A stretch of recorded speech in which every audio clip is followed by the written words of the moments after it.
Kisah cinta dua pedangdut kondang tanah air, Happy Asmara dan Denny Caknan resmi berakhir.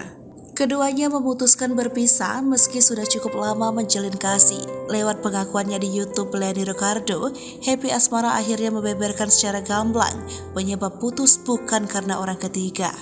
Ia mengaku ikhlas dengan perjalanan cintanya yang harus kandas di tengah jalan. Hal itu disampaikan saat berbincang dengan Melanie Ricardo. Lebih lanjut, penyanyi berusia 23 tahun ini menyebut putus dengan Denny bukan karena adanya pertengkaran.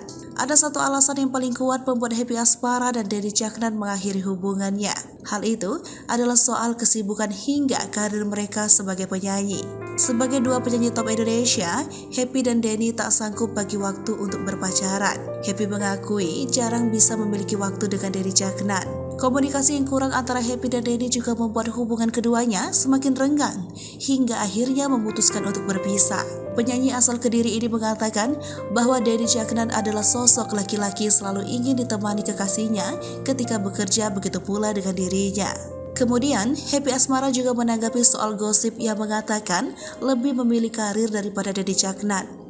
Bahkan, perempuan berusia 23 tahun ini bersedia berhenti dari dunia hiburan jika nantinya menikah. Dalam kesempatan itu, Happy mengatakan bahwa dirinya tipe orang yang akan menuruti perkataan suaminya.